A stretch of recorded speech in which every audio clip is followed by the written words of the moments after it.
Yeah, well, certainly. Let's look at last night first. They get two young players in Che Johnson and Will Riley. Then they go out and make the Jordan Poole trade. They bring back C.J. McCollum and Kelly Olynyk. A lot of veterans on this roster when you look at Marcus Smart and Chris Middleton. Expiring contracts, a lot of cap space in the 2026 offseason. Nice young pool of players to develop. Yeah, they're a team that's going that route, right? It's young players. Hopefully one of them hits. They wanted to draft high. They also are a team that didn't get the lottery luck they were hoping for. I think they were hoping for a top 2-3 pick. Obviously, Cooper Flagg would be the home run. But this is what you do, right? They're just waiting for their moment. They're building slowly, and they're having optionality and cap space. And it's how a lot of teams want to do it. Now they have another player that they're going to add to that mix. Let's get it back to the podium. The pick is in.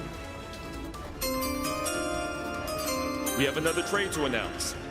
As part of a deal to be finalized later, the San Antonio Spurs are trading to the Indiana Pacers the draft rights to Cam Jones, the 38th pick.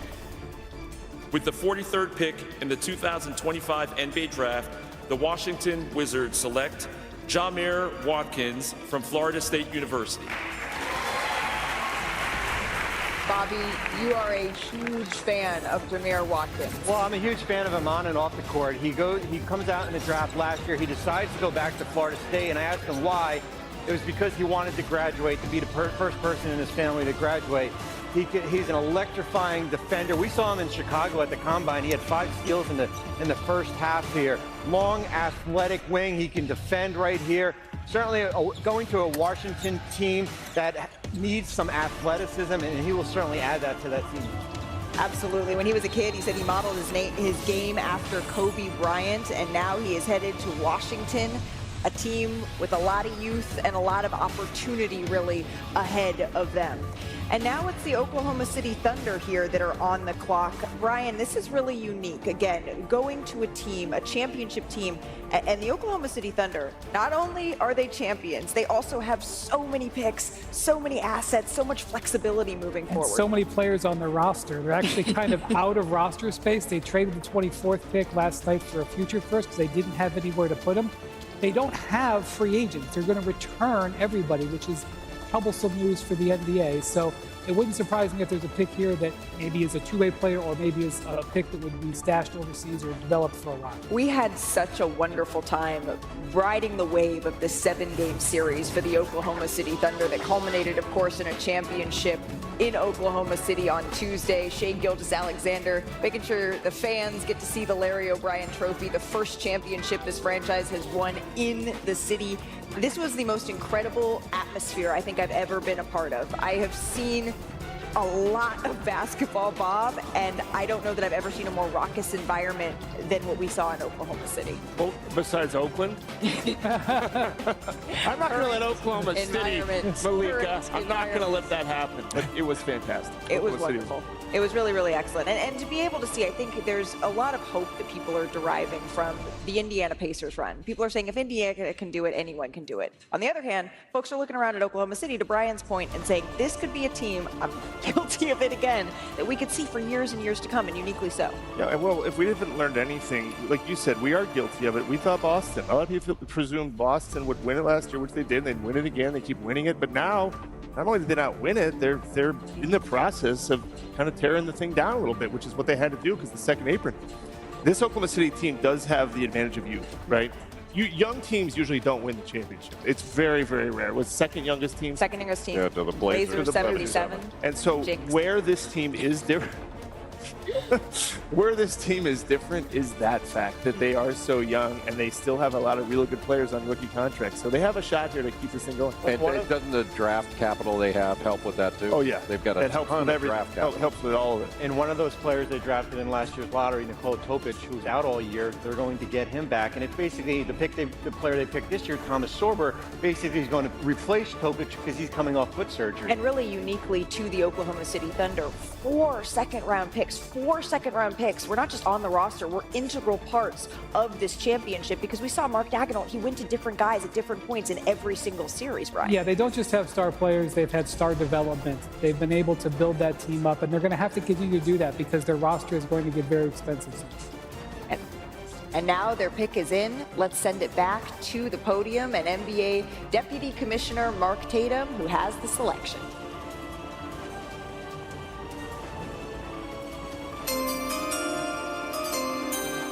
we have another trade to announce. As part of a deal to be finalized later, the Washington Wizards are trading to the New Orleans Pelicans the draft rights to Micah Peavy, the 40th pick. With the 44th pick in the 2025 NBA Draft, the Oklahoma City Thunder select Brooks Barnhizer from Northwestern University. Brooks Barnhizer averaged 17 points, 9 rebounds, 4.2 assists for Northwestern University. Sam Presti making another selection here. Not surprisingly, from Northwestern, playing for Chris Collins, Brooks Barnhizer is a high IQ player. Had a foot injury this last year that really disrupted the end of his season, but he knows how to play. He's an excellent defender, really good length, and just tough as nails. Not surprised that he was drafted. Jay, thank you for that insight. All right, now we're turning to the 45th pick in this draft. The Chicago Bulls are on the clock here. At one point, this pick was on the move to the Los Angeles Lakers, Bobby Marks. Now it's going to the Minnesota Timberwolves. And now it's going to the Minnesota Timberwolves. Bobby, Minnesota's in a really interesting spot here because Julius Randle and Naz Reid, Chris Finch has said that he expects both of these players, these core pieces, to be back, but they have a lot of decisions to make. Yeah, both have a player option. June 29th is the decision date. They also have Nickeil Alexander-Walker, who's also an unrestricted free agent. And I think that's why we saw Terrence Shannon in the playoffs, who could potentially be a replacement. Such a spark plug for them. And that's what they're going to need when you have when your finances are that hot. Rod Dillingham also, who they drafted last year. I'm curious, when you have a guy on a big money contract, Brian, and you draft a younger guy in the same spot, they do need a backup center. Rudy Gobert is what I'm thinking of here, because at times you see Naz Reid playing backup center, but that's really what they were going for with this pick, right? Yeah, and as a team that's been threatening the second apron, they have to have, quite frankly, economical backups. And so a lot of times that means younger. So that's what a team that is a mature team has to do. And in a situation like this, they've even moved back twice in this draft tonight.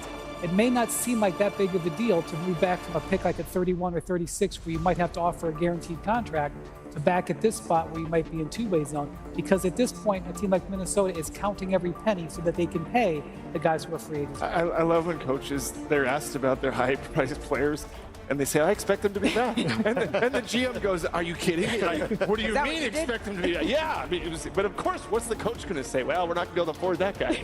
You have to say that you expect them back, but having been a general manager, sometimes you hear that and you go, oh my gosh, we can't keep all these guys. Oh, you still have a full head of hair this. You didn't pull all of it out, as Pete Kerr was saying that to you. Nickeil Alexander-Walker also here, a free agent. Yeah, now that's one.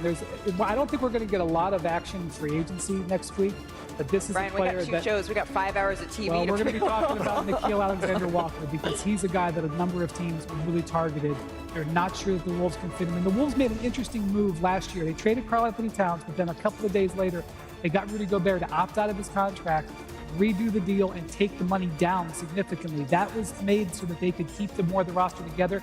But whether they can fit Naz Reid, Julius Randle, and Naw in there, that's questionable. Some teams think they might be able to get it. And another second apron consequence, right? I mean, we're going to keep saying, you and I said, we got to come up with a better name. Let's do a poll. What is the best name for second apron? Please let us like know. That name? What about the Iron Apron? The Iron Apron. How about the Grim Reaper? Yesterday I rolled out Satan's Jail. I don't like that. I think that's too much. That's a little strong. That is a lot. Definitely jail. We do know that there is a very, very high bar, though, that the Minnesota Timberwolves are trying to eclipse, because more coach speak, but I liked it. Chris Finch, he challenged his guys. He said, prove that this wasn't a fluke. Prove making it to the Western Conference Finals wasn't a fluke, and do it again. Indiana, the same thing. Prove that making it to the Eastern Conference Finals wasn't a fluke. Minnesota did that with a very good team, and it's an expensive team that they made a lot of moves for, but now the bar is set. They have to be able to climb higher. In all honesty, in today's day and age with the second apron, if you're able to be